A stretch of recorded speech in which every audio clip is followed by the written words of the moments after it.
বর্তমান আমরা যেই যুগে বসবাস করছি, এই যুগে এটাকে আপনারা বলতে পারেন আমরা আস্তে আস্তে এলহাদ তথা দিন, ধর্ম, পরকাল, আল্লাহ, রসুল এগুলা শুধু ভুলে যাচ্ছি না, সমাজের একটা বড় শ্রেণী এগুলার অস্বীকারের দিকে হাঁটতেছে।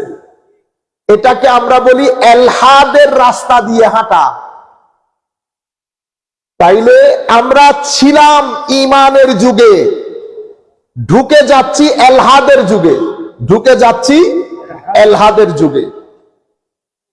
এলহাদের যুগে যখন কোন জাতি ঢুকে, ইতপূর্ব ঘটনাগুলা ঘটেছে, যখনই এলহাদ, আল্লাহ, রসুল, কবর, হাসর, মানুষ এগুলা সম্পর্কে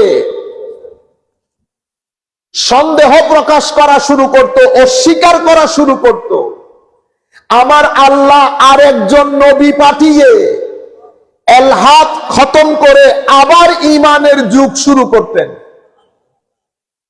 কিন্তু আমার নবীর জমানায় কিয়ামত পর্যন্ত আর কোন নবী আসবেন না, নবীর দায়িত্ব পালন করবেন আলেমরা, এবং এই আলেমরা 3 শ্রেণীতে বিভক্ত। কয় শ্রেণীতে? 3 শ্রেণীতে। যখন ঠান্ডা 20 পর্যন্ত নামবে, মানে ঈমানের শরীরে আঘাত যখন সহনীয় পর্যায়ের হবে, তো জমিনের মধ্যে আমার নবীর এলমের ওয়ারিস আলেমদের মধ্যে মুসলেহ, যারা সংশোধন করবে, ইসলাহ করবে, ওয়াজের মাধ্যমে, তাকরীরের মাধ্যমে, লিখনির মাধ্যমে, আমার নবীর উম্মতের আলেমরা পৃথিবীর প্রত্যন্ত অঞ্চলে তাদের লিখনি, তাদের ওয়াজ তাকরীরের মাধ্যমে মানুষের কাছে দ্বীন ধর্ম পৌঁছাতে থাকবে। পরিস্থিতি আরেকটু জটিল হবে, জটিল হয়ে পরিস্থিতি এমন পর্যায়ে পৌঁছে যাবে সাধারণ আলেমদের পক্ষে পরিস্থিতি হ্যান্ডেল করা সম্ভব হবে না। তখন আমার আল্লাহ আমার নবীর উম্মতকে বাঁচানোর জন্য, আমার নবীর ওসিলায় জমানার মধ্যে, সময়ের মধ্যে আমার আল্লাহ একজন মুজাদ্দিদ পাঠাবেন। মুজাদ্দিদ ওনার খেদমতের মাধ্যমে সময়ের চাকাকে উল্টো ঘুরে দিবে, উল্টো ঘুরিয়ে দিবে।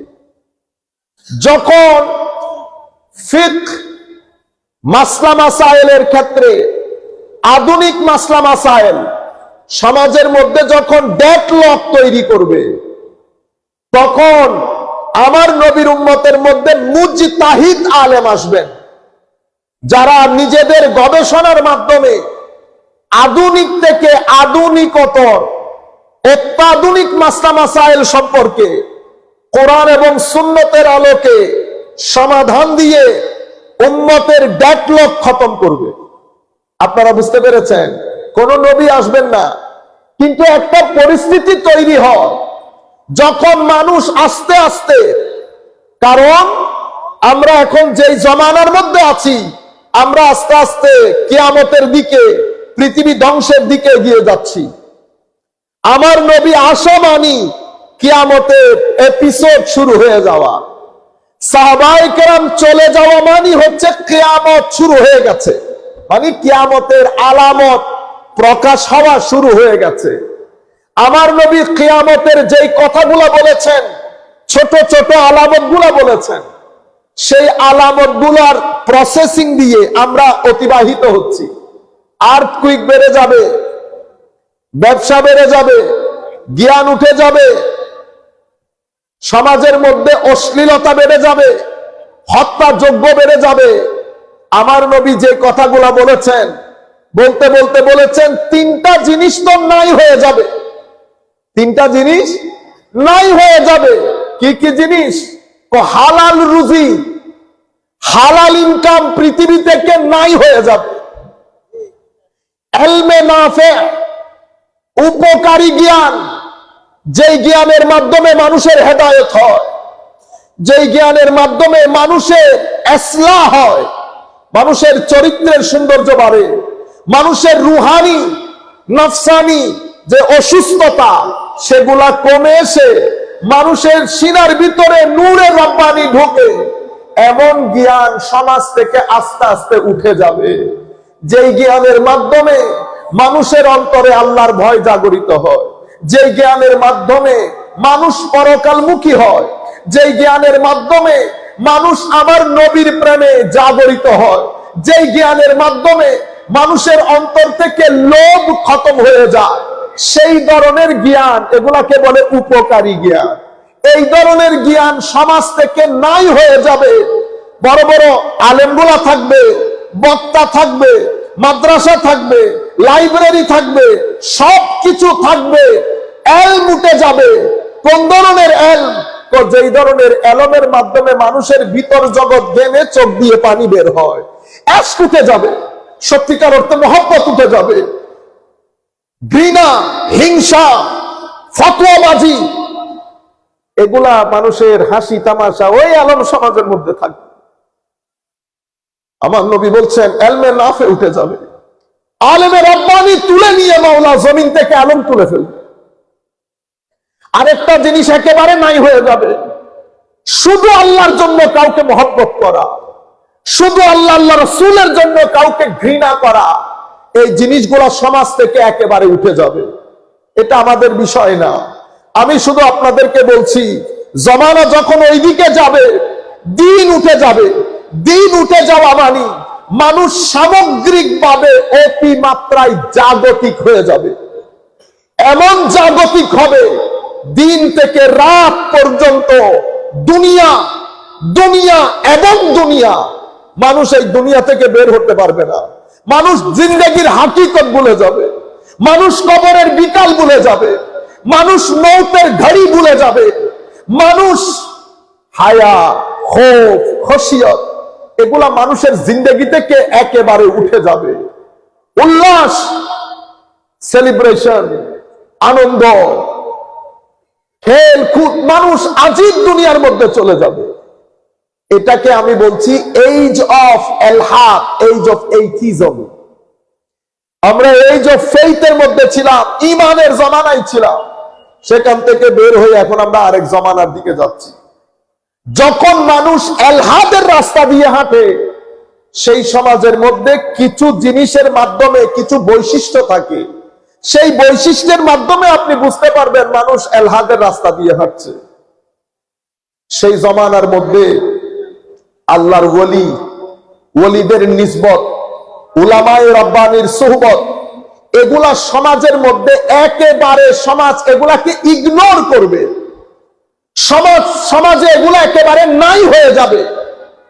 সম্মানিত উপস্থিতি, হুজুর খাজা মুঈনুদ্দিন চিশতি হাসান সানজারি রাদিয়াল্লাহু তাআলা আনহু, এই ধরনের আল্লাহর ওলি যারা, যাদের জিন্দেগি আমার নবীর ইলমে শরীয়ত, ইলমে তরিকত, ইলমে মারিফত, ইলমে হাকিকতের বাগানে খেদমতে যারা নিজের জিন্দেগি ডেডিকেটেড করেছে, স্যাক্রিফাইস করেছে, তাদের আলোচনা করা সমাজের মধ্যে এখন কানা চোখে দেখে। আপনারা বুঝতে পেরেছেন? তাদের আলোচনাকে আমরা মনে করি কোরআন এবং সুন্নতের খেলাফ কোনো কিছু করছে।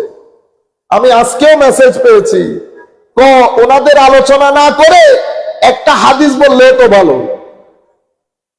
কথাটা শুনতে অনেক সুন্দর লাগে নাই?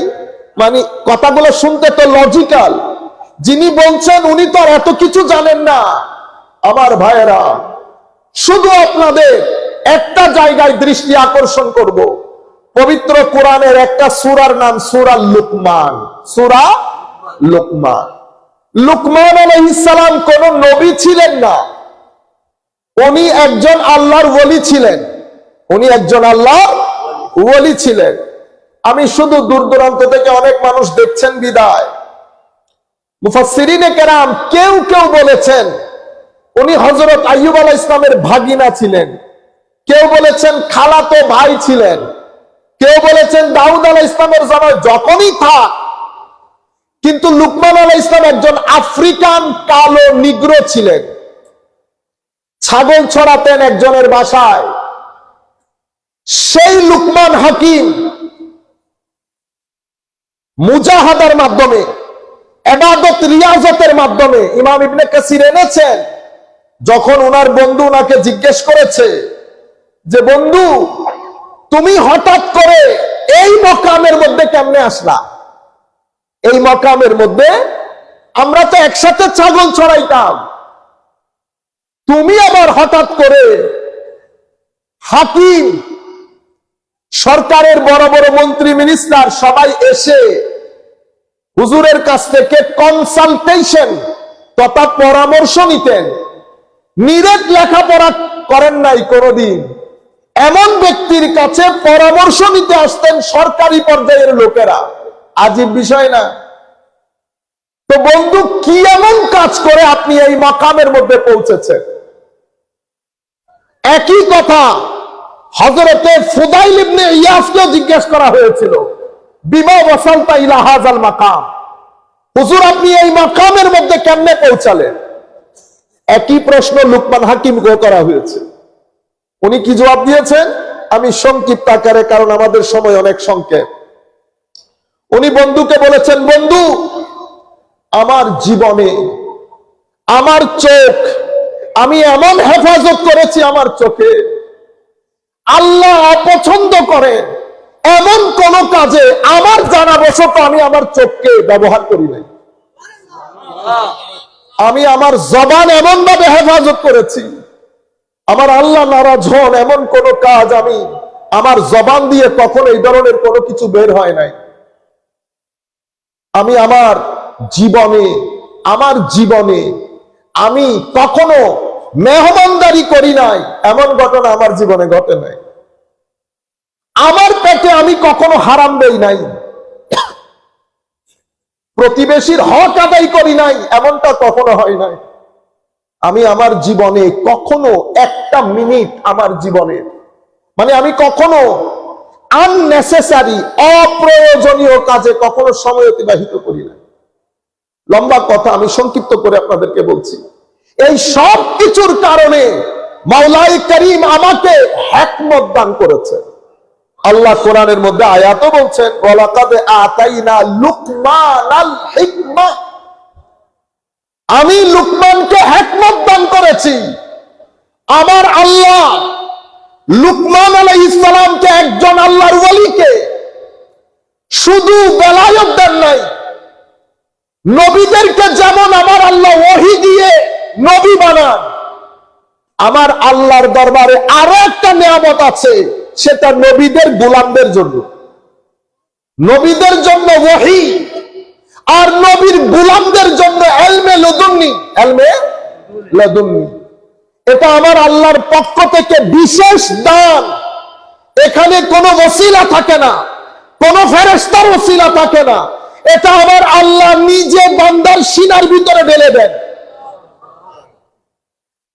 দারাস্তুল ইলমা হাত্তা সিরতু কুতুবা, আমার বউস বলছেন ইলম শিখতে শিখতে, কোন ইলম? তো এটা ইলমে নাফে, ইলমে উপকারী ইলম, সিনার ইলম, কলব বাতিনের ইলম, মারিফত এবং হাকিকতের ইলম, যেটার জন্য সিজদা লাগে, যেটার জন্য রাত জেগে থাকতে হয়, যেটার জন্য আল্লাহর ওয়ালিদের সুবতের মধ্যে বসতে হয়, যেটার জন্য বছরের পর বছর না খেয়ে থাকতে হয়, যেটার জন্য নিজের সর্বস্ব আল্লাহর মখলুকাতের খেদমতের জন্য লুটিয়ে দিতে হয়, যেটার জন্য ধৈর্য ধারণ করতে হয়, যেটার জন্য শুকর করতে হয়, যেটার জন্য রেজা লাগে, যেটার জন্য চরিত্র লাগে, যেটার জন্য মুজাহাদা লাগে, যেটার জন্য আখলাক লাগে, যেটার জন্য সিদক লাগে, যেটার জন্য হাল লাগে, সব কিছুর মাধ্যমে আমি শিখতে শিখতে কুতুবিয়তের মর্যাদায় চলে গেছি। মানি আমার আল্লাহ আমার সিনার ভিতরে ইলমে লাদুন্নি ঢেলে দিয়েছে। আমার আল্লাহ বলছেন, আমি নবীর গোলাম লুকমানকে আমার পক্ষ থেকে বিশেষ হিকমত দান করেছে। হিকমত কি? তো হিকমত হচ্ছে ইলম যখন ম্যাচিওরড হয়, শক্তিশালী হয়, ইলম যখন পেকে যায়, বড়ে পাকে না, তো ইলম যখন পাকে তখন হিকমত হয়। ইলম পাকে কেমনে? ইলম তো কিতাবের মধ্যে পাওয়া যায়। এই যে কিতাব পড়লাম, মাথার মধ্যে আমি মুখস্থ করে ফেললাম, বস এলম। হিকমতে কখন রূপ নেয়? যখন ব্রেইনের জ্ঞান নূরের বরসাত করে সিনা পকে প্রজ্বলিত করে। ব্রেইনের জ্ঞান যখন নূর ছেড়ে সিনা প্রজ্বলিত করে, সেটাকে হিকমত বলে। সম্মানিত উপস্থিতি, এই জ্ঞান আল্লাহ লুকমানকে দান করেছেন এবং আমার আল্লাহ নিজে বলছেন, লুকমান, হিকমত দান করেছি, শুকরিয়া আদায় করবা না, সেটা তুমি তোমার জন্য করবা, আমার এখানে কোনো লেনা দেনা নাই। লুকমান নবী নন। আমরা যদি দাউদ আলাইহিস সালামের লুকমান ধরি, তো এটা দাউদের লুকমান, আর হুজুর খাজা মঈনুদ্দিন আমার নবীর লুকমান। হুজুর খাজা মঈনুদ্দিন আমার নবীর লুকমান। আমার নবীর লুকমানের সামনে সমস্ত নবীর লুকমানের কোন, আমার নবীর লুকমানদেরকে আল্লাহ এত আজিম করেছে। আমার নবীর লুকমানদেরকে, আমার নবীর খিজিরকে আল্লাহ এত আজিম করেছে। এটা মুসার খিজির, আর আমার গৌসুল আজম আমার নবীর খিজির। বুঝতে পেরেছেন আপনারা? তো লুকমানের কথা, লুকমানের ওয়াজ সূরা লুকমানের মধ্যে আল্লাহ বর্ণনা দেন নাই? হায় হায়। তাহলে বোঝা যাচ্ছে আল্লাহর ওয়ালিদের তাসকিরা, আল্লাহর ওয়ালিদের তালিমাত মানুষের সামনে বলা, সেটা আমার আল্লাহর সুন্নত। সেটা কি সুন্নত? আল্লাহর সুন্নত। সম্মানিত উপস্থিতি,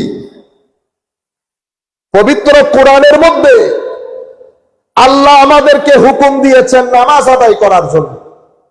এটা হুকমে ইলাহি। আল্লাহ নামাজ আপনি আদায় করেন না, তো নামাজ হুকমে ইলাহি, সুন্নতে ইলাহি না। কারণ আমার আল্লাহ নিজে নামাজ পড়েন না। হজ মওলা আপনি কোন, আমি কার হজ করব? তাইলে হজ ও হুকমে ইলাহি, সুন্নতে ইলাহি না। এভাবে আল্লাহ শরীয়তের মধ্যে যত হুকুম আহকাম দিয়েছেন, সব হুকমে ইলাহি। কোন কাজ আমার আল্লাহ নিজে করেন না দুইটা জিনিস ছাড়া। দুইটা কাজ এমন আছে, এটা আমার আল্লাহ নিজেও করেন, বান্দাকেও হুকুম দেন, বান্দাও যেন একই কাজ করে। তাহলে দুইটা কাজ, এটা হুকমে ইলাহি এবং সুন্নতে ইলাহি। বুঝা গেছে? কোন কোন কাজ? প্রথম কাজ হচ্ছে দরুদ এবং সালাম। আমার নবীকে দরুদ এবং সালাম বলা আমার নবীর প্রতি, এটা আল্লাহর হুকুম এবং আমার আল্লাহর সুন্নত। কারণ আমার আল্লাহ নিজে করেন, আমাদেরকে করার জন্য হুকুমও দিয়েছে। বুঝতে পেরেছেন? তো দরুদ সালামের ফজিলত কেমন? আমার ভাইয়েরা বলে, তো আমাদের দেশের সুন্নিরা দরুদ সালাম বেশি পড়ে। আমার ভাই, বেশি পড়ার কারণ হচ্ছে রুয়ে জমিনের মধ্যে আপনি আমাকে আরেকটা জিনিস দেখান, যেটা আমার আল্লাহ নিজেও করেন, আমাকেও করতে বলে। পারবেন? আমি আপনাকে বিনয়ের সাথে একটা প্রশ্ন করি, উত্তর আমার জানা নাই। আমরা কোনো আলেমও না। আমরা কোনো আলেম হলে, মুফতি হলে জানা থাকতো, একটা এমনিতে বলে চলে যেতাম। আল্লাহ যেই কাজ করে সেটা ফজিলতপূর্ণ না বান্দা যেই কাজ করে সেটা ফজিলতপূর্ণ? ওমা, আপনারা তো ভয় পেয়ে গেছেন দেখি। আমার আল্লাহ যেই কাজ করে এটা ফজিলতপূর্ণ না? নামাজ কে পড়ে? আমরা পড়ি না আল্লাহ করে? আমরা, আল্লাহ কোনটা করে? দরুদ। বুঝতে পেরেছেন প্রশ্ন কি? আপনারা বলেছেন আল্লাহ যেই কাজ করে সেটা বেশি ফজিলতপূর্ণ, বান্দা যেটা করে সেটার চেয়ে। বান্দা পড়ে নামাজ, আল্লাহ পড়ে দরুদ। এবার আপনারা সিদ্ধান্ত নেন, আমি কোনো কিছু জানি না, আমার কোনো এলোমা নেই এই বিষয়ে। সম্মানিত উপস্থিতি, এভাবে আরো একটা কাজ রুয়ে জমিনের মধ্যে এমন আছে যেটা আমার আল্লাহ করেন, আমাদেরকে করার জন্য হুকুম দেন। সেটা কোনটা? তো সেটা আল্লাহর ওলিদেরকে ভালোবাসা। আল্লাহর ওলিদেরকে ভালোবাসা, এটা আমার আল্লাহ নিজে করেন আর আমাদেরকে করার জন্য হুকুম দেন। এটা হুকমে ইলাহি, এটা আবার সুন্নতে ইলাহি। এবার বুঝতে পেরেছেন আল্লাহর ওলিদের প্রতি ভালোবাসা কত গুরুত্বপূর্ণ। এই হাদিস নিয়ে যারা মাদ্রাসার বারান্দা দিয়ে একবার হেঁটেছে তারাও জানে এই হাদিস। এবং ইমাম তিরমিজি হাদিসটার মধ্যেই কোরআনের যে আয়াত আমি পড়েছি, ওই আয়াত ওই হাদিসের মধ্যে আছে বিদায় আমি আয়াতটা পড়েছি। আমি সময় বাঁচানোর জন্য আমি হাদিসটা আপনাদেরকে 2 লাইন করে বাংলাতে বলে দেই। আন আবি হুরায়রা রাদিয়াল্লাহু তাআলা আনহু আন্না রাসূলুল্লাহি সাল্লাল্লাহু তাআলা আলাইহি ওয়াসাল্লাম قال ইযা আহাব্বাল্লাহু আবদান নাদা জিবরিল আও কামা ক্বালা নবী সাল্লাল্লাহু আলাইহি ওয়াসাল্লাম। হযরত আবু হুরায়রা রাদিয়াল্লাহু তাআলা আনহু থেকে বর্ণিত, উনি বলেন আমার নবী ইরশাদ করেন, ইজা আহাব্বাল্লাহু আবদান, আমার আল্লাহ যখন আল্লাহর কোন বান্দার জন্য টান অনুভব করেন। কি অনুভব করেন? টান। আমরা বলি না মহব্বত করেন। আল্লাহ যখন আল্লাহর কোন বান্দার জন্য টান অনুভব করে, এবার 18,000 মখলুকাতের মধ্যে সেই বান্দা কোন মাকামের বান্দা হবে যার জন্য আরশে আজিমের খোদা টান অনুভব করে। আপনারা বুঝতে পেরেছেন? এটা আমি বলেছি, আপনারা শুনেছেন, হয়তো ফিল করতে পারতেছেন না, কিন্তু যদি আপনি একবার বসে চিন্তা করেন, আমার আল্লাহ আপনার জন্য টান অনুভব করেছে। কোন আল্লাহ? যেই আল্লাহ গ্রহ নক্ষত্র নবমণ্ডল ভূমণ্ডল এমন আল্লাহর সৃষ্টি, মানুষের ব্রেইন এত দূরে চলে গেছে বলছে এখনো পর্যন্ত আমরা সৃষ্টির 3% কেও জানতে পারি না। সুবহানাল্লাহ বলবেন না? আল্লাহর সৃষ্টির 3% মানুষ এখনো জানে না। সেই মহান রব টান অনুভব করেন আল্লাহর একজন বান্দার জন্য। নাদা জিবরিল, জিবরিলকে আমার আল্লাহ ডাকেন, আহ্বান করেন। আমার আল্লাহ বলেন, জিবরিল, জমিনের পৃথিবীর অমুক জায়গার অমুক বান্দার প্রতি আমি টান অনুভব করি, আমি তার প্রেমে পড়ে গেছি। প্রেমে পড়বেও না বা কেন? আল্লাহর ওলিরা আমরা শুয়ে শুয়ে কত 8-9 ঘন্টা ঘুমাই, আল্লাহর ওলিরা 2টার সময় উঠে পৃথিবী যখন ঘুমে আল্লাহর কুদরতির কদমে সিজদায় লুটিয়ে পড়ে। আমার আল্লাহ তাদের মাকাম, তাদের ওই হাল বর্ণনা করে আমার আল্লাহ বলছেন, তাতাজাফা জুনুবুহুম আনিল মাদাজি ইয়াদুনা রাব্বাহুম খাউফাও ওয়া তামা।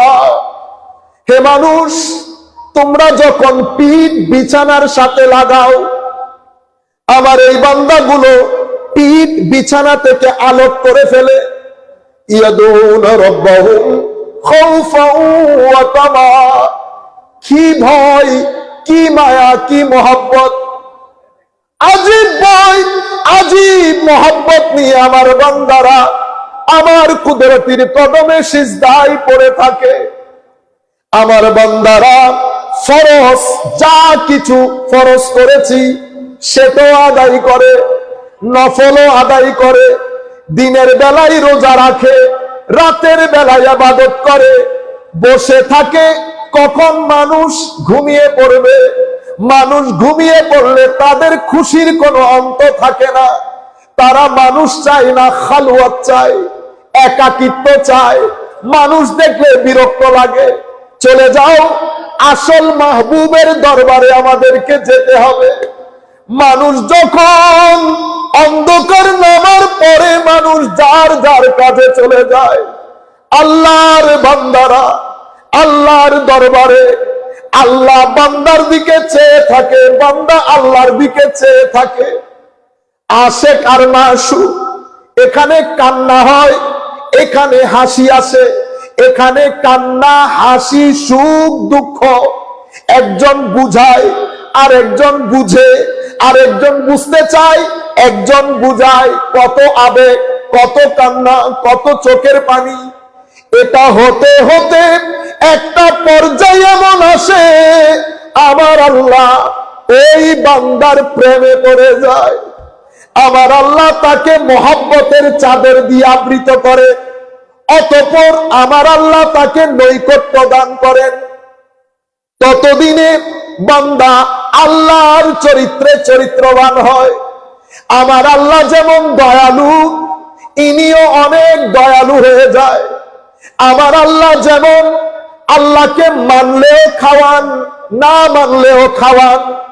আলহামদুলিল্লাহি রাব্বিল আলামিনের ফুয়ুজাত নিয়ে বান্দার অন্তর তখন বিস্তৃত পাহাড়ের মতো হয়ে যায়। কেউ কিছু বললেও নারাজ হয় না, কেউ প্রশংসা করলেও খুশি হয় না, সবার জন্য অন্তরের মধ্যে জায়গা থাকে। আর রহমান আর রহিমের ফুয়ুজাত পেয়ে বান্দা দয়ালু হয়ে যায়। মালিকি ইয়াউমিদ্দিনের ফুয়ুজাত বান্দার পার্সোনালিটিকে ব্যালেন্স পার্সোনালিটি করে ফেলে। এভাবে আমার আল্লাহ তখন তার বৈশিষ্ট্য বর্ণনা দেয়। আমার আল্লাহ বলেন, তোমরা জানোনি আমার এই ওয়ালিরা কেমন হয়। আমার আল্লাহ বৈশিষ্ট্যের বর্ণনা দিতে গিয়ে বলছেন, আল্লাযীনা ইউনফিকুনা আমওয়ালাহুম ফিস সাররাই ওয়াদ দাররা ওয়াল কাযিমিনাল গায়যা ওয়াল আফিনা আনিন নাস ওয়াল্লাহু ইউহিব্বুল মুহসিনিন। আমার আল্লাহ বলছেন, তোমরা দেখতে চাও আমার এই বান্দারা কেমন হয়। এলম থাকা এক জিনিস, আর আল্লাহর দরবারে এমন জজবায়ে ঈমান থাকা আরেক জিনিস। তোমরা থাকলে দিতে চাও না, আমার এই বান্দারা থাকলে দিয়ে দেয়, না থাকলেও যা আছে তা দিয়ে দেয়। তারা কি আছে, কেমনে চলবে, এটার পরোয়া করে না। ওয়াল কাযিমিনাল গায়জ, তাদের গুসা বলে কিছু থাকে না। তাদের কি গুসা নাই? আছে, হজম করে ফেলে, হায়া চলে আসে ইমানের মধ্যে। রাগ উঠার সাথে সাথে আল্লাহ রাব্বুল আলামিনের ইশক মহব্বতের কারণে এটা হজম করে ফেলে। ওয়াল আফিনা আনিন নাস, তো মানুষ ক্ষমা চাইবার আগে মানুষকে ক্ষমা করে দেয়। এত ক্ষমাশীল, এত দয়ালু হয়। শানে বেলায়েত বর্ণনা করছেন আমার আল্লাহ। সম্মানিত উপস্থিতি, যখন আমার আল্লাহ নৈকট্য দান করেন, তখন আমার আল্লাহ ওই ব্যক্তির হাত আমার আল্লাহর হাত হয়ে যায়। আল্লাহর কি হাত আছে? হাত নাই। মানি আল্লাহর রঙে রঙিন হয়ে যায়। সিবগাতুল্লাহ ওয়া মান আহসানু মিনাল্লাহি সিবগা, আল্লাহর রঙে রঙিন হয়ে যায়। আপনি আল্লাহ কেমন দয়ালু যদি দেখতে চান, তাদেরকে দেখলে কিছুটা আঁচ করতে পারবেন। সম্মানিত উপস্থিতি, এই মাকাম ও মর্তবা তখন জিবরিল আমিন ফেরেশতাদেরকে ডেকে বলেন, ফেরেশতারা, জমিনের ওই ব্যক্তিকে আমার আল্লাহ মহব্বত করেন, আমিও মহব্বত করি, তোমরাও মহব্বত করো। ফেরেশতাদেরকে যখন জিবরিল আমিন এই ঘোষণা করে শোনান, সেখানে মুনকার নকির থাকে না? মুনকার নকিরও ফেরেশতা না? তো মুনকার নকির যখন কবরের মধ্যে প্রশ্ন করার জন্য আসে, সেই প্রশ্ন ওলিদেরকে প্রশ্ন, আর আমাদের প্রশ্ন কখনো এক ধরনের হয় না। ওলিদের প্রশ্ন শুধু প্রোটোকল রক্ষা করার জন্য। কি রক্ষা করার জন্য? প্রোটোকল। আমাদের প্রশ্ন তো প্রশ্ন, উত্তর দিলে দেয়, নাইলে খবর আছে। আল্লাহর ওলিদের হচ্ছে হুজুর মান রব্বুকা ওয়া মা দীনুকা, বাস ফিনিশ, হুজুর পাস। আপনারা বুঝতে পেরেছেন? এই হচ্ছে দুইটা বড় জিনিস। আমার আল্লাহ করেন, আমার আল্লাহ করার জন্য আমাদেরকে বলেন। একটা হচ্ছে দরুদ এবং সালাম, আর একটা হচ্ছে আল্লাহর ওলিদের মহব্বত। আমার আল্লাহ নিজেও করেন, আমার আল্লাহ আমাদেরকে করার জন্য হুকুমও দেন, এবং আল্লাহ জিবরিল পাঠিয়ে পৃথিবীর মানুষের মধ্যে ওলিদের ভালোবাসা বন্টন করেন। আপনারা বুঝতে পেরেছেন?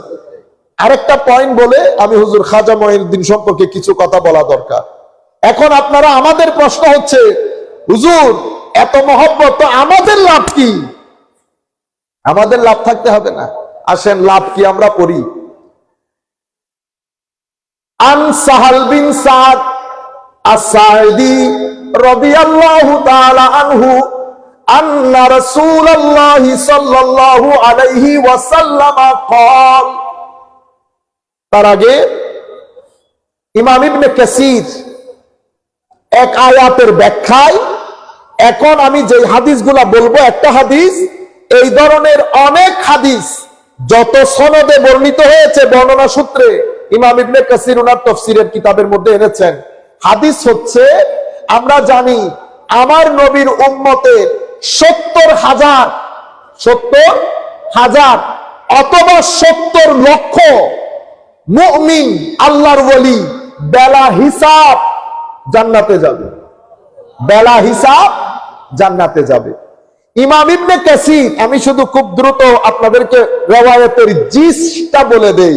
উলামায়ে কেরাম যারা লেখাপড়া করেন ওনারা অবশ্যই জানবেন, যেহেতু আমরা ছাত্ররা জানি। সম্মানিত উপস্থিতি, আমার নবী যখন 70,000 বলেছেন, হায় হায়, সাহাবায়ে কেরাম বললেন, ইয়া রাসূলুল্লাহ 70,000 একটু কম হয়ে গেল না? জিদনা, হুজুর আর একটু বাড়িয়ে দেন। বাড়ান কে? আল্লাহ বাড়ান না? সাহাবায়ে কেরাম বলতে পারতেন না হুজুর আল্লাহর দরবারে বলে আর একটু বাড়াই দেন? এটা বলেন নাই, বলেছেন হুজুর আর একটু বাড়িয়ে দেন। কারণ ইখতিয়ারে মুস্তাফা সম্পর্কে সাহাবায়ে কেরামের আকীদা পরিষ্কার ছিল। আমার নবীর ইচ্ছা সম্পর্কে, ইখতিয়ার সম্পর্কে সাহাবায়ে কেরামের আকীদা পারফেক্ট ছিল। আজকে আমরা হলে শিরিকের ফতোয়া লাগাইতাম। তো বর্ণনাকারী বলছেন, তখন আমার নবী বলছে, আচ্ছা প্রত্যেক 70,000-এর সাথে আরো 70,000। হুজুর কম হয়ে যাচ্ছে। আচ্ছা এরকম 70,000-এর প্রত্যেকের সাথে আরো 70,000। হুজুর এত উম্মতের মধ্যে কম হয়ে যাচ্ছে না? হায় হায়। অনেকবার বলার পরে আমার নবী জজবার মধ্যে এসে বললেন, যাও আমার আল্লাহ কুদরতির ডান হাত নিয়ে আমার উম্মতের একটা বড় অংশকে নিয়ে বেলা হিসাব জান্নাতে দিয়ে দেবে। এবার আল্লাহর তো আর কোনো হাত নাই। খবরদার, আমার আল্লাহ হাত, পা, শরীর, মাথা, সময়, কাল, স্থান, আকৃতি, প্রকৃতি, গঠন, দৈর্ঘ্য, প্রস্থ, ঘনত্ব, গভীরতা, শনিবার, সোমবার, জানুয়ারি, ফেব্রুয়ারি, সব কিছু থেকে আমার আল্লাহ পুত পবিত্র। কতটুকুন? লাইসা কামিসলিহি শাই, আমার আল্লাহর কোনো মতই নাই। আপনি কখনো চেষ্টা করবেন না। এখানে নতুন ফিতনা শুরু হয়েছে মত বের করার জন্য। আপনারা বুঝতে পেরেছেন? আমরা যখন বলি কুদরতির হাত, এগুলো আমরা রূপক ভাবে বলি, মেটাফরিক্যালি। যেভাবে আপনি বলেন আপনার ছেলেকে, তুমি কিন্তু আমার চোখে চোখে, তো আপনার ছেলের লগে আপনার চোখ ফিট হয়ে আছে না? তুমি যেখানে যাও, আমার হাত কিন্তু বহুত লম্বা, তো আপনার হাত কতটুকু লম্বা? এটা মেটাফরিক্যাল কথা, জ্ঞানী মাত্রই জানে। সম্মানিত উপস্থিতি, এবার আমার নবী সাল্লাল্লাহু আলাইহি ওয়াসাল্লাম বলছেন বেলা হিসাব। আলহামদুলিল্লাহ রাব্বিল আলামিন। তো বেলা হিসাব জান্নাতি, এগুলা কি ওনারা জান্নাতে ঢুকে বসে থাকবে? তো সেরকম না। আমার নবী বলছেন মুতামাসিকুনা আখিযুম বাদুহুম বাদান লা ইয়াদখুলু আউয়ালুহুম হাত্তা ইয়াদখুলা আখিরুহুম।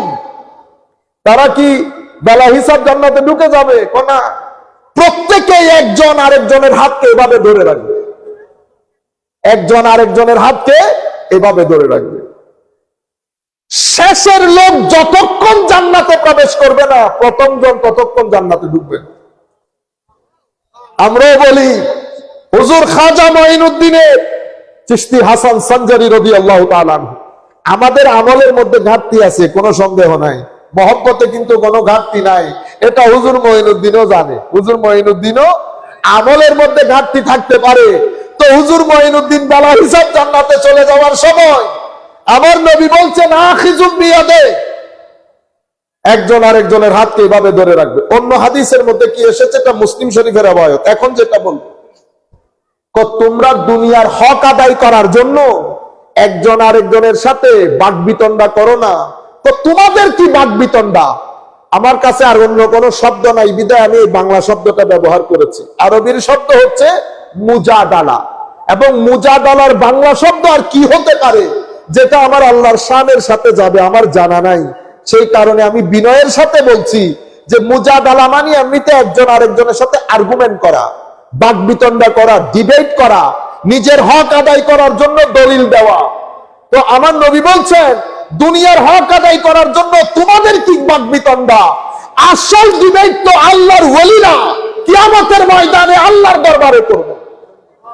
কি করবেন? আল্লাহ, তুমি আমার ভাইদেরকে যারা আমাদের সাথে নামাজ আদায় করত,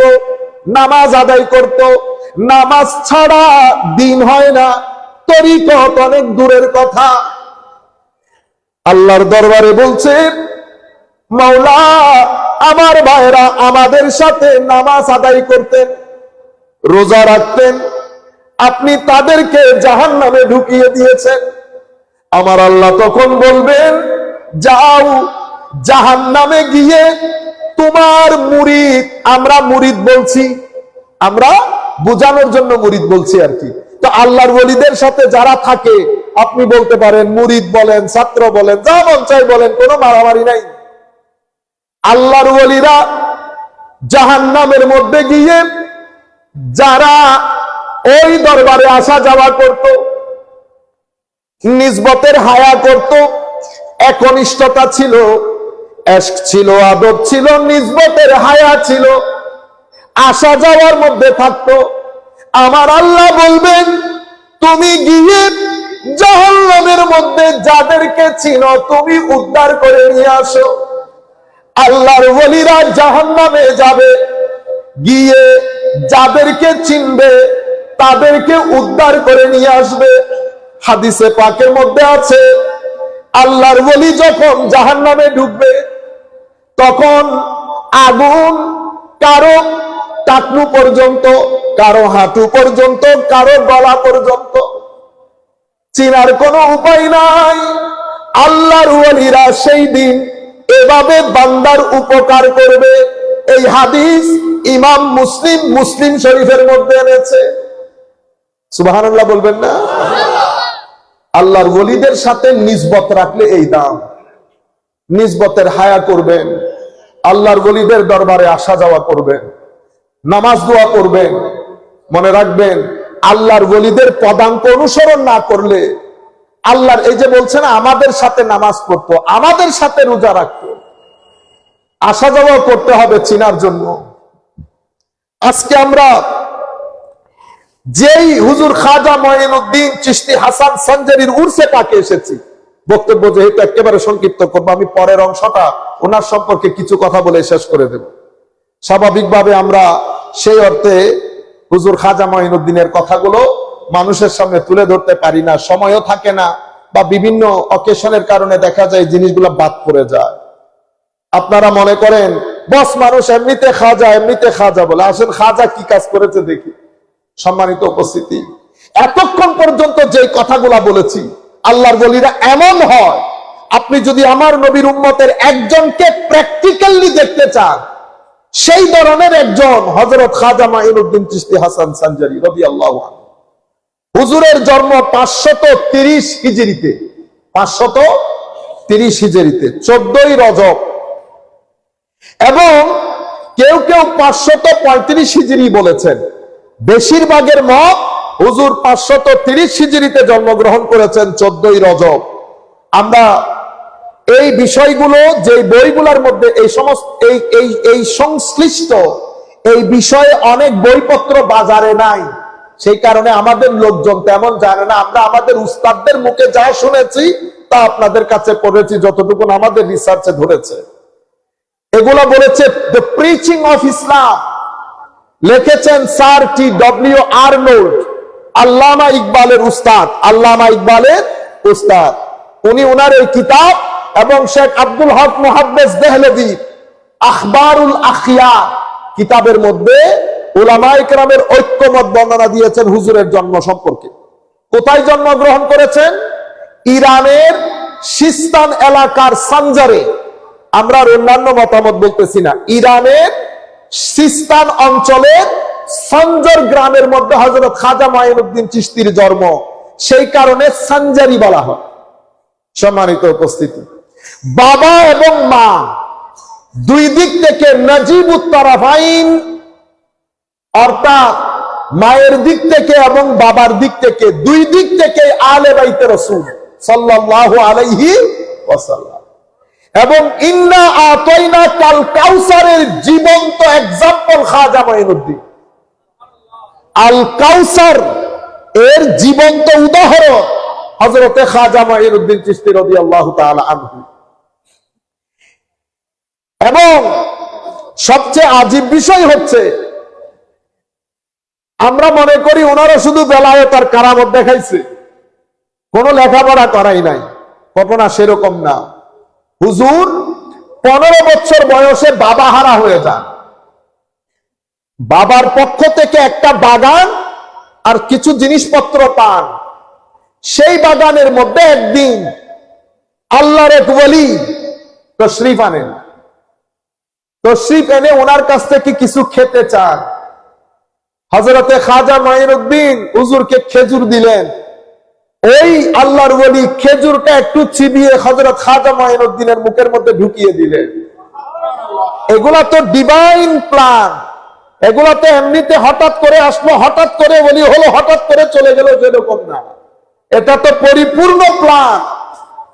15 বছর বয়সে হুজুর নিজের এলাকা ছেড়ে বুখারা অঞ্চলে চলে যান ইলমে দ্বীন শিক্ষার জন্য। সেখানে ইলমে দ্বীন শিক্ষা গ্রহণ করেন সৈয়দ হাশেম ফতেপুরি, যিনি আল আসফিয়া লাইব্রেরিতে একটা বইয়ের মধ্যে উনি পান। উনি নিজে বর্ণনা দিচ্ছেন, শেখ সৈয়দ হাশেম ফতেপুরি উনি বলছেন হযরতে খাজা মাঈনুদ্দিন মদিনায়ে মুনাওয়ারার মধ্যে হাদিসে পাকের দর্স দিয়েছেন 3 বছর। কয় বছর? তো 530 হিজরিতে জন্ম। সেই সময় মসজিদে নববীতে ইলমে হাদিসের দর্স দেওয়া ব্যক্তি ইমামুল মুহাদ্দিসিন না হলে কাজ করতে পারতেন। আপনারা বুঝতে পেরেছেন? আগে ইলমে শরীয়ত, শরীয়তের মধ্যে অসম্ভব উচ্চাঙ্গের আলেম হয়ে অতঃপর তরিকত, মারিফত এবং হাকিকতের মধ্যে নিজের নাম লিখিয়েছেন। সম্মানিত উপস্থিতি, আমি সংক্ষেপ করার জন্য আপনাদেরকে শুধু বলবো যে হুজুরের সময়কাল, তখন তাতারি মঙ্গল বাগদাদ আক্রমণ করে ওই যে আমাদের উম্মতে মুসলিমাকে 22 লাখ মুসলমানকে হত্যা করে। উম্মতে মুসলিমার ম্যাক্সিমাম কিতাব দরিয়ায় দাজলার মধ্যে ফেলে ধ্বংস করে দেয় এই মঙ্গলরা, তাতারিরা। হুজুরের ওই সময়কালে, এর পরবর্তীতে হুজুর, আমি সংক্ষিপ্ত করার জন্য, নিজের মুর্শিদের সন্ধানে উনি খোরাসানের হারুয়ান অঞ্চলে চলে যান। আপনারা বলেন না হারুনি, এটা আসলে হারুন না, হারওয়ান। মানুষের ভুল এক সময় হতে হতে, কারণ এটা বলতে সহজ, আল্লাহর ওলিরা কাজগুলাকে এমনিতে সহজ করে দেয়, সেই কারণে হারুনি হয়ে গেছে। উনি যখন উস্তাদ হযরতে খাজা উসমান হারুয়ানি রাদিয়াল্লাহু আনহু, খোরাসানের হারুয়ান অঞ্চলের লোক, তো উনি পীরের সন্ধানে বের হন। ঘটনাচক্রে হযরতে খাজা উসমান হারুয়ানি তখন বাগদাদে চলে আসেন। হুজুর খাজা মাইনুদ্দিন চিশতি হাসান সানজারি রাদিয়াল্লাহু তাআলা আনহু 562 হিজরিতে বাগদাদে এসে পৌঁছান। 561 হিজরিতে হুজুর গৌসুল আজম দুনিয়া থেকে চলে যান। 561 হিজরিতে হুজুর গৌসুল আজম দুনিয়া থেকে পর্দা করেন। 562 হিজরিতে হুজুর খাজা মাইনুদ্দিন বাগদাদের জমিনে ঢুকেন। এক সিংহের প্রস্থান, আরেক বাঘের প্রত্যাবর্তন। আপনারা বুঝতে পেরেছেন? হযরতে খাজা উসমান হারুয়ানি রাদিয়াল্লাহু তাআলা আনহুর হাতে বায়াত গ্রহণ করার পরে হুজুর তখন হুজুরের বয়স 25 বছর, প্রায় 20 বছর স্বীয় মুর্শিদ এবং পীরের খেদমত করেন খাজা মাইনুদ্দিন। হযরতে খাজা উসমান হারুয়ানি যখন বুঝতে পারলেন যে স্বীয় ছাত্র খাজা মাইনুদ্দিন এখন যোগ্য হয়ে গেছে, ইসলামের যেই খেদমত আঞ্জাম দেওয়ার জন্য তাকে তৈরি করা হয়েছে, সেই খেদমত আঞ্জাম দেওয়ার জন্য সে এখন লায়েক হয়েছে, সেই কারণে নিজের মুর্শিদ হযরতে খাজা বাবাকে নিয়ে প্রথমে কাবা শরীফে যায়। কাবা শরীফে গিয়ে সেখানে আল্লাহর দরবারে হযরতে খাজা মাইনুদ্দিন চিশতির জন্য আল্লাহর দরবারে দোয়া করেন। আমি তার আগে আপনাদেরকে একটা কথা বলে নেই, এই সংক্রান্ত অনেক কিতাব আছে, তন্মধ্যে একেবারে গুরুত্বপূর্ণ কিতাব, মনে করতে পারেন সবচেয়ে নির্ভরযোগ্য কিতাব সিয়ারুল আউলিয়া, লিখেছেন হযরত হামিদ বিন ফজলুল্লাহ আল কেরমানি। উনি খাজা নিজামউদ্দিন আউলিয়া রাদিয়াল্লাহু তাআলা আনহুর সমসাময়িক। উনি কিতাব লিখেছেন সিয়ারুল আউলিয়া। এই ছাড়াও আখবারুল আখিয়ার, সিয়ারুল আউলিয়া, অনেক কিতাব পরবর্তীতে লেখা হয়েছে, নির্ভরযোগ্য কিতাব। বলা হচ্ছে উলামায়ে কেরাম বলেন সিয়ারুল আউলিয়া হযরত হামিদ বিন ফজলুল্লাহ আল কেরমানি, যিনি হযরত খাজা নিজামউদ্দিন আউলিয়া রাদিয়াল্লাহু তাআলা আনহুর সমসাময়িক। তো হযরতে খাজা উসমান হারুয়ানি কাবা শরীফকে সামনে রেখে নিজের মুরিদের জন্য আল্লাহর দরবারে দোয়া করেন। কিতাবের মধ্যে আসছে খাজা উসমান হারুয়ানি হাত তোলার দে গায়ের থেকে আওয়াজ আসে, মাইনুদ্দিন আমার মাহবুব বান্দাদের মধ্যে অন্যতম। মাইনুদ্দিন আমার মাহবুব বান্দাদের মধ্যে অন্যতম। সেখান থেকে যখন বুঝতে পেরেছে যে খাজা মাইনুদ্দিনের গৌসিয়ত এবং কুতুবিয়তের গায়ে আমার আল্লাহর সিল পড়ে গেছে, আল্লাহ সিল পড়ে গেছে। এরপরে নিজের ছাত্রকে নিয়ে আমার নবীর দরবারে যান। নবীর দরবারে হযরতে খাজা উসমান হারুয়ানি উপস্থিতিতে সুহবতে যখন হুজুর গৌসুল আজম হুজুর খাজা মাইনুদ্দিন আমার নবীর দরবারে সালাতু সালাম আরজ করেন, নবীর দরবার থেকে আওয়াজ আসে, ওয়া আলাইকাস সালাম ইয়া কুতুবাল আখতাব। বুঝতে পেরেছেন? মনে রাখবেন, জমিনের মধ্যে 3 জন, 5 জন, 7 জন কুতুব থাকেন। কুতুব মানে বেলায়েতের জগতে যিনি সবার উপরে অবস্থান করেন। এমন ব্যক্তি একই সময়ে 3 জনও হতে পারে, 5 জনও হতে পারে, 7 জনও হতে পারে।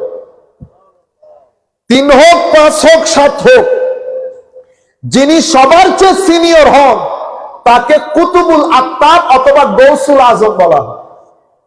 আপনি এই 3 জন, 5 জন বা 7 জনের মধ্যে যিনি টপ মোস্ট সিনিয়র, ওনাকে বলা হয় গৌসুল আজম বা কুতুবুল আক্তাব। আপনারা বুঝতে পেরেছেন? একটা জিনিস মাথায় রাখবেন, বস কুতুবুল আক্তাব, প্রত্যেকে যার যার পীরকে কুতুবুল আক্তাব বলা শুরু করিয়েন না। এগুলা বেয়াদবি। এগুলা কি বেয়াদবি? এখন তো একটা মুড়ি চনাচুরের মতো হয়ে গেছে। গতকালকে দেখলাম আরেকজন, আচ্ছা বালা এলম রাখনে ওয়ালা বান্দা, মানে আরেকজন কুতুবুল আকতাব কেন হইলো, আমারটা হইতে হবে। আপনিও লিখে দিলেন কুতুবুল আকতাব। আচ্ছা বলেন তো দেখি, আমাকে যদি আপনারা বলেন শাইখুল ইসলাম, আমার সম্মান হবে না অসম্মান হবে? ও ভাই, অসম্মান হবে না। আমাকে যদি আপনারা বলেন বাংলাদেশের প্রাইম মিনিস্টার, এটা আমার নাম হইলো? ও ভাই, আপনি আমারে অসম্মান করেছেন। যিনি যা না তাকে সেই চেয়ারে বসিয়ে দেওয়া, সে কথায় সম্বোধন করা, এটা ওই ব্যক্তিকে ছোট করা এবং ওই ব্যক্তির সাথে বেয়াদবি করা, এই কাজ আপনারা করবেন না। আপনার পীর বস পীর, আমার বলি আমার মুর্শিদ, সেটাকে আপনি প্রফেসরও বানাইতে হবে না, অ্যাসোসিয়েট প্রফেসরও বানাইতে হবে না। জিন্দেগিতে উনি ইউনিভার্সিটিতে পড়ান নাই, ইউনিভার্সিটিতে পড়ানোর দরকারও নাই। সব কুতুবুল আকতাব। ইন্না লিল্লাহি ওয়া ইন্না ইলাইহি রাজিউন। কিছুটা হায়া করেন। আমার নবীর দরবার থেকে আওয়াজ আসলো, আমার নবীর দরবারে সালাম দিলেন। চোখ বন্ধ করে একবার চিন্তা করেন তো, খাজা উসমান হারওয়ানি পাশে, হুজুর খাজা মঈনুদ্দিন দেখতে কেমন ছিলেন? হায় হায়, হযরতে খাজা মঈনুদ্দিনের কাদ, চেহারা, গায়ের রং, সবকিছু মিলিয়ে অদ্ভুত সুন্দর ছিল। আমার নবীর দরবারে সালাম দিলেন, আবেগ, চোখের পানি, মোহব্বত। আসসালাতু আসসালামু আলাইকা ইয়া রাসূলুল্লাহ। কি আজীব দরবার। দোষ গেলে বলে আসসালাতু আসসালামু আলাইকা ইয়া রাসূলুল্লাহ। খাজা মঈনুদ্দিন উনিও বলছেন সুলতানুল হিন্দ, সুলতানুল। আপনি যে অঞ্চলের সুলতান হন, জাহেরি সুলতান, বাতেনি সুলতান, যেই হন, এমন দরবার সবাই গিয়ে বলে আসসালাতু আসসালামু আলাইকা ইয়া রাসূলুল্লাহ। আপনারা বুঝতে পেরেছেন? আরে এগুলা তো এগুলা ফারুক আজমের মতো সাহাবী, সিদ্দিক আকবরের মতো সাহাবীও বলতে হচ্ছে আসসালাতু আসসালামু আলাইকা ইয়া রাসূলুল্লাহ। আমরা গরিবরাও গিয়ে বলি। আল্লাহ আমাদেরকে কিভাবে সম্মানিত করেছে দেখেন। যেই দরবারে রাজাদিরাজরা গিয়ে বলে। সম্মানিত উপস্থিতি, আমার নবীর দরবার থেকে আওয়াজ আসলো, ওয়া আলাইকাস সালাম ইয়া কুতুবুল আকতাব। হযরত খাজা উসমান হারওয়ানি কনফার্ম হয়ে গেছে যে খাজা মঈনুদ্দিনের সার্টিফিকেট মিলে গেছে। এরপরে ফেরত আসলেন। ফেরত আসার পরে মদিনা শরীফ থেকে উনি বাগদাদ চলে আসলেন। বাগদাদ এসে হযরতে নাজমুদ্দিন কুবরা, আমরা 4 মিনিটের 5 মিনিটের মধ্যে শেষ করে দেব, হযরত নাজমুদ্দিন কুবরা রাদিয়াল্লাহু তাআলা আনহুর সাথে সাক্ষাৎ করলেন। উনি ইমাম ফখরুদ্দিন রাজির শাইখ। সেই জায়গার মধ্যে ইমাম শিহাবুদ্দিন সুহরাওয়ার্দী রাদিয়াল্লাহু তাআলা আনহু খাজা মঈনুদ্দিনের সুহবত ইখতিয়ার করেন এবং ফুয়ুজাতে ধন্য হন। ওই সময়ে বাগদাদের মধ্যে হযরতে খাজা কুতুবউদ্দিন বখতিয়ার কাকি রাদিয়াল্লাহু তাআলা আনহু হুজুর গৌসুল আজমের মুরিদ হয়ে, হুজুর গৌসুল আজমের মুরিদ হন এবং খলিফা হন হযরতে বখতিয়ার কাকি। খাজা বাবার হাতে গায়েত গ্রহণ করেন। এরপরে সফর শুরু হয়। মদিনা শরীফ থেকে অ্যাসাইনমেন্ট দিয়ে দিয়েছে না কি কাজ করতে হবে, বাগদাদ বসে থাকতে পারতেছে। বাগদাদ থেকে সফর শুরু।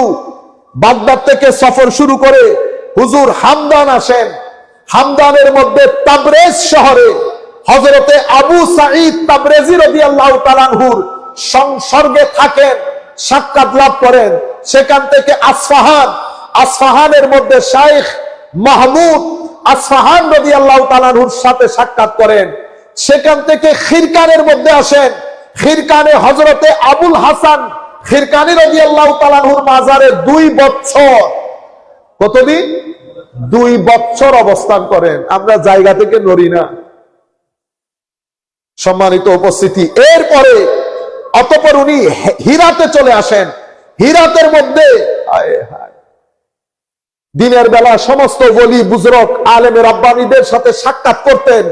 রাতের বেলা এসে হযরতে আবু আব্দুল্লাহ আনসারী শাইখুল ইসলাম মানাজিলুস সাইরিন নামক বিশ্ববিখ্যাত তাসাউফের কিতাবের যিনি লেখক, শাইখুল ইসলাম হযরতে আবু আব্দুল্লাহ আনসারী রাদিয়াল্লাহু তাআলা আনহুর মাজারে রাত্রি যাপন করতেন।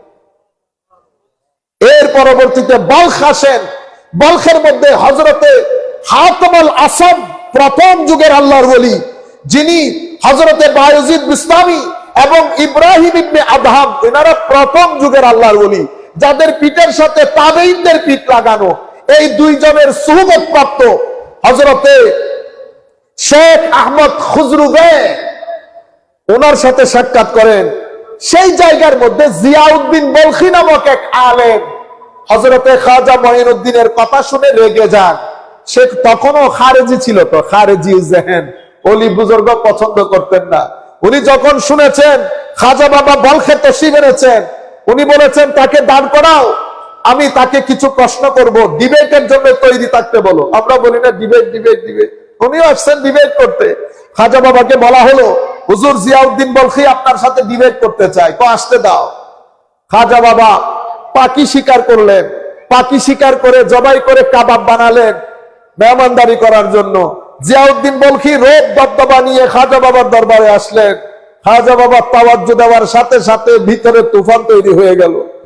প্রথমে খাওয়াইলেন মাংস, এক টুকরা খাওয়ার পরে হযরতে জিয়াউদ্দিন বলখি বেহুশ হয়ে যায়। দুই টুকরা খাওয়ানোর পরে উঠে আবার দ্বিতীয় টুকরা খায়। খাওয়ার পরে ভিতরে যা আলম কালাম আছে সব নাই। জিজ্ঞেস করে, জিয়াউদ্দিন আর দরকার আছে? তখন সব আল্লাহর ওলির কাহিনী একরকম, ডিবেট করতে এসে ধরা পড়ে যায়, আসে ডিবেট করার জন্য, পড়ে যায় প্রেমে, পড়ে যায় প্রেমে। শেখ জিয়াউদ্দিন বলখি হুজুর খাজা মঈনুদ্দিনের হাতে তওবা করে হুজুরের শিষ্যত্ব গ্রহণ করেন। এর পরবর্তীতে হযরতে, আমি একেবারে সংক্ষিপ্ত আকারে 2-3 মিনিটের মধ্যে শেষ হয়ে যাবে, হুজুর খাজা মঈনুদ্দিন লাহোর তশরিফ আনেন। লাহোর তশরিফ এনে উনি হযরতে দাতা গঞ্জে বখশ আলী হুজবেরি ওনার মাজারে পাকের মধ্যে প্রায় 40 দিন অবস্থান করেন। আসার সময় সেখানে একটা শেরও লিখে দিয়ে আসেন। আল্লাহ পাক জানে দাতা গঞ্জে বখশ মাজারে পাকের মধ্যে থেকে খাজা মঈনুদ্দিনকে কি পরিমাণ ফয়ুজাত দান করেছেন, এটা আল্লাহ জানে, খাজা মঈনুদ্দিন চিশতি জানে। ওই হযরতের চৌকাতের মধ্যে শের লিখে দিয়ে আসে, গঞ্জে বখশে ফেজে আলম মজহরে নূরে খুদা নাকে সারা পীরে কামেল কামেল আরা रहनुमा। তো এটা এমন দরবার, এটা এমন দরবার, গরিব আসলে ইন্ডাস্ট্রিয়ালিস্ট হয়, আর যখন কোন ইন্ডাস্ট্রিয়ালিস্ট আসে তো পলিসি মেকার হয়ে যায়। কি হয়ে যায়? Policy maker. যাই হোক, আমরা ওই শহরের মধ্যে ঢুকলে জালালউদ্দিন রুমি স্মরণে এসে যাবে। জালালউদ্দিন রুমি যদি স্মরণে আসে মুশকিল, আপনারা আজকে আর যাইতে পারবেন না, সময় অনেক গভীর হয়ে গেছে। এশকের কথা বললে মসনবী চলে আসে, আসরারে খুদি আল্লামা ইকবাল চলে আসে। সবচেয়ে বড় বিষয় হচ্ছে আমার শেখ, আমার কুদওয়া হুজুর হুজ্জাতুল ইসলাম ইমাম গাজ্জালীর ইহয়া উলুমিদ্দিন চলে আসে। ইহয়া উলুমিদ্দিন চলে আসে। বেমিসাল লোক। আপনাদের যদি কারো এগুলা যদি বিশ্বাস না হয়, কোনো অসুবিধা নাই, আমি আপনাদের জন্য বলতেছি না, আপনারা এমনিতে শুনে চলে যান, এমনিতে শুনে চলে যান। সম্মানিত উপস্থিতি, এরপরে হুজুর খাজা মঈনুদ্দিন 40 জন আল্লাহর ওলি দরবেশ নিয়ে আজমেরের মধ্যে ঢুকেন। অ্যাসাইনমেন্ট যেই জায়গার দেওয়া হয়েছে, যেই জায়গার রাজা বানিয়ে পাঠানো হয়েছে, যেই জায়গার সুলতান বানানো হয়েছে, সেই জায়গার মধ্যে হযরত খাজা মঈনুদ্দিন তশরিফ আনেন। আজমের তখন সংস্কৃতির দিক থেকে, সব দিক থেকে অনেক রিচ, অনেক এগিয়ে। আপনারা জানেন পৃথ্বীরাজের শাসন, সব জায়গায় হিন্দু ডমিনেশন, জুলুম হতো, অত্যাচার হতো। খাজা মঈনুদ্দিন গিয়ে প্রথমে একেবারে রাজার উট যেখানে বাঁধা হয় সেই জায়গায় আল্লাহর ওলিদেরকে নিয়ে ওনারা তাবু গাড়েন। সরকারি লোকজন দেখতে পায়, দেখে বিয়াদবি শুরু করে। আজমের পৌঁছতে পৌঁছতে রাস্তার মধ্যে 1200-র বেশি লোক ইসলাম কবুল করে খাজা মঈনুদ্দিন। এ মানুষ যারা আজকে আপনারা খাজা মঈনুদ্দিনের সাথে বিয়াদবি করছেন, আপনারা দেখেন আপনাদের পূর্বপুরুষ মুসলমান ছিল কিনা। আমার খাজা যদি না আসতেন, আল্লাহ পাক জানে এই ধরতির মধ্যে আমরা এখন কোন ধর্মের থাকতাম। বুঝতে পেরেছেন?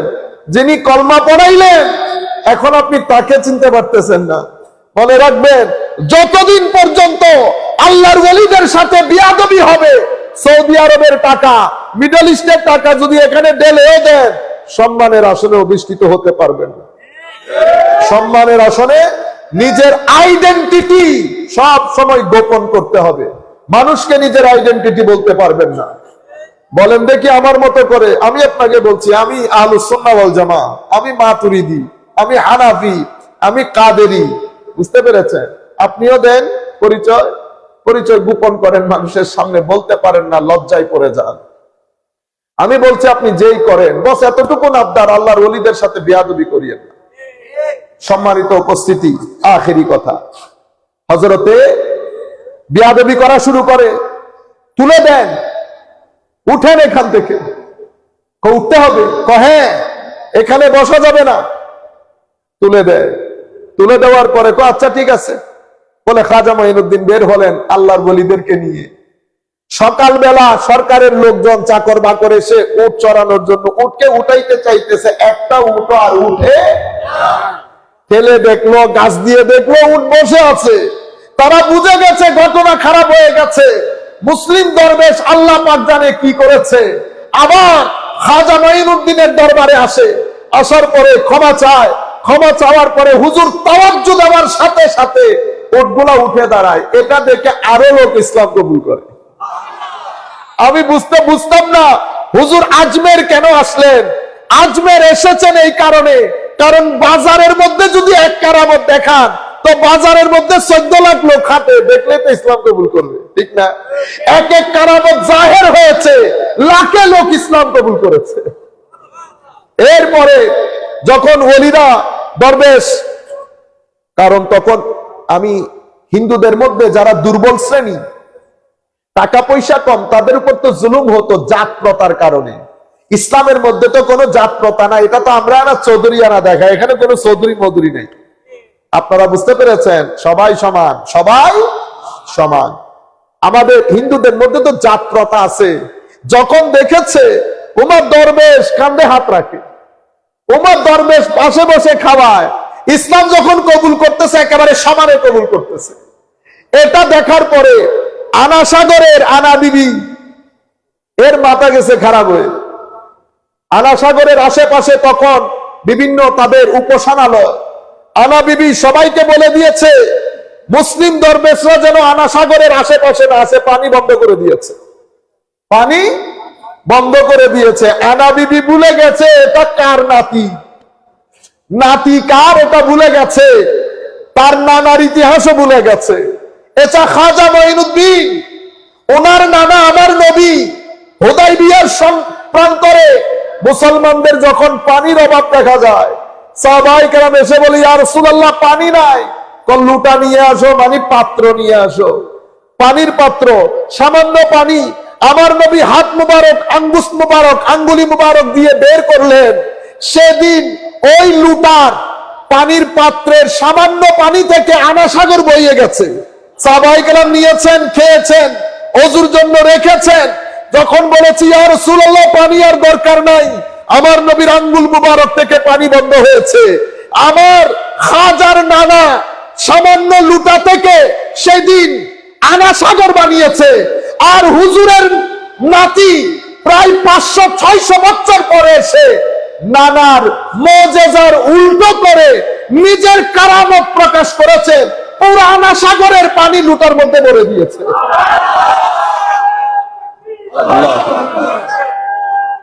ইয়া রাসূলুল্লাহ, ইয়া রাসূলুল্লাহ, জিন্দাবাদ। জিহাদ জিহাদ জিহাদ চাই, জিহাদ করে বাঁচতে চাই। মানুষ পাগল করে দিয়েছেন, দেশে বিদেশে আমাদেরকে বদনাম করে দিয়েছেন।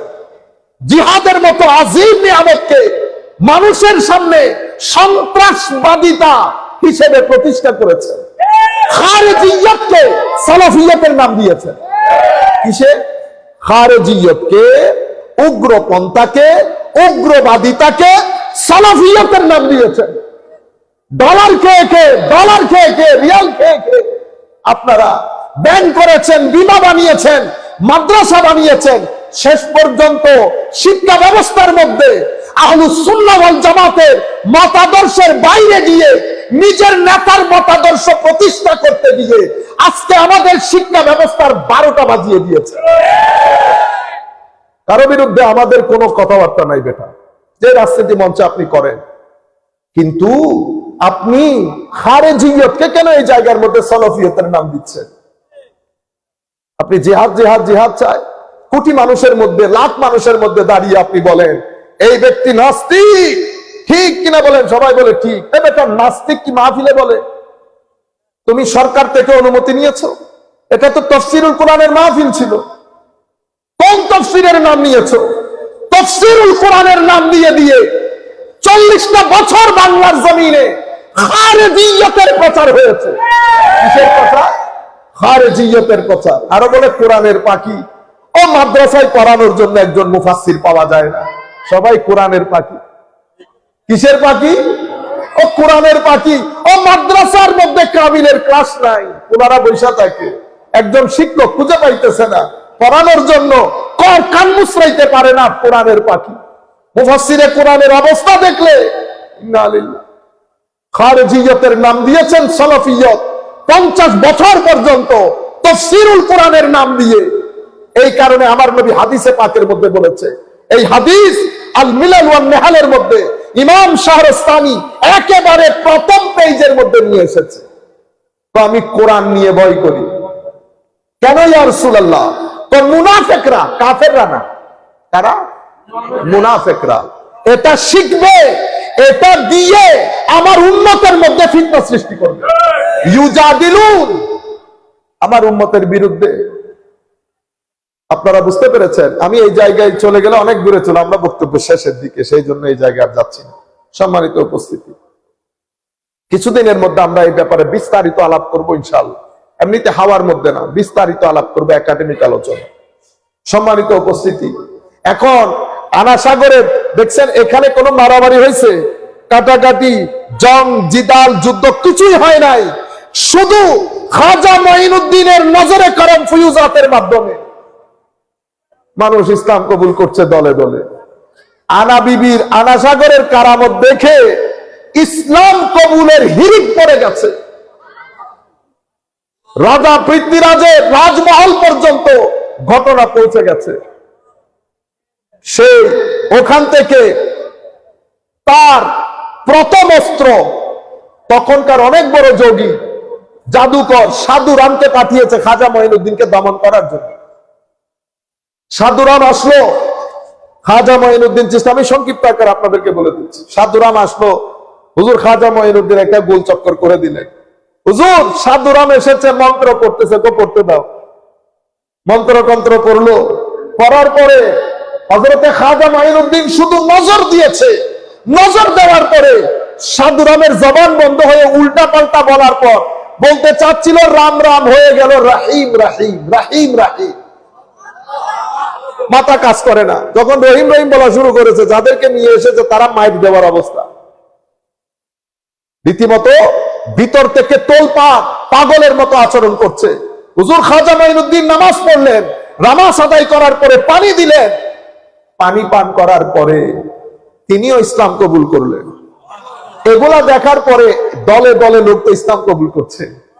এরপরে পৃথ্বীরাজের দরবারে যখন খবর গেল, পৃথ্বীরাজ তার আসল মানে হযরতে মূসা আলাইহিস সালামের জমানায় ফেরাউন যেমন সরকারের একেবারে এলাকার পদস্থ লোকজন জাদুকরকে একত্রিত করেছে, একই ঘটনা এখানেও ঘটতেছে। পৃথ্বীরাজ তখন তার সবচেয়ে জয়পাল, অজয়পাল যোগী তাকে পাঠালেন। সে তার সৈন্য বাহিনী নিয়ে এক আজীব তামাশা, মানে জাদুর এক আজীব তামাশা। হুজুর খাজা মঈনুদ্দিন একটা গোল বৃত্ত অঙ্কন করে দিলেন, সমস্ত দরবেশদেরকে বললেন গোল চক্রের বাইরে যেন না যায়। অজয়পাল এত চেষ্টা করেছে, তার কাজগুলা দিয়ে ওই বৃত্তের ভিতরে ঢোকার জন্য করতে পারে নাই। লম্বা কথা, শেষ পর্যন্ত আকাশে উড়া শুরু করেছে। খাজা মঈনুদ্দিন চিশতির পায়ের জুতা গিয়ে বাইরে বাইরে নিচে নামায়। আজীব তামাশা দুনিয়া দেখছে। খাজা মঈনুদ্দিন, ওয়া আলাইকাস সালাম ইয়া কুতুবাল আকতাব, এরপরে পৃথ্বীরাজের দরবারে হুজুর খাজা মাইনুদ্দিন দূত পাঠান ইসলাম কবুলের দাওয়াতের জন্য। সেই ওখানে চরম বেয়াদবিমূলক আচরণ করে। এই কথাগুলা যখন হযরত খাজা বাবার দরবারে আসে, খাজা বাবা জজবার মধ্যে এসে ওই আফগানিস্তানের মধ্যে সুলতান শিহাবুদ্দিন গৌরীর দিকে খেয়াল করে বলতেছে, আর কতদিন, আয়ো আক্রমণ চালাও, রাস্তা পরিষ্কার আছে, রাস্তা পরিষ্কার আছে। শেখ শিহাবুদ্দিন গৌরী স্বপ্নের মধ্যে দেখে খাজা মঈনুদ্দিন ডেকে নিচ্ছে, সেখান থেকে আক্রমণ, অতঃপর মুসলমানদের 1000 বছরের শাসন। আপনারা বুঝতে পেরেছেন? হযরতে খাজা মাঈনুদ্দিন চিশতি হাসান সানজারি সহ যেখানে যেখানে ইসলাম গেছে, ইসলাম তালোয়ারের শক্তির চেয়ে কলবের শক্তির ব্যবহার বেশি হয়েছে। সেই খাজা মাঈনুদ্দিন চিশতির বার্ষিক ওরস শরীফ আজকের দিন পর্যন্ত 530 থেকে শুরু করে আজকে এই ইন্ডিয়ার মধ্যে কত সুলতান এসেছে, কত সুলতান গেছে, পৃথিবী চিনেও না।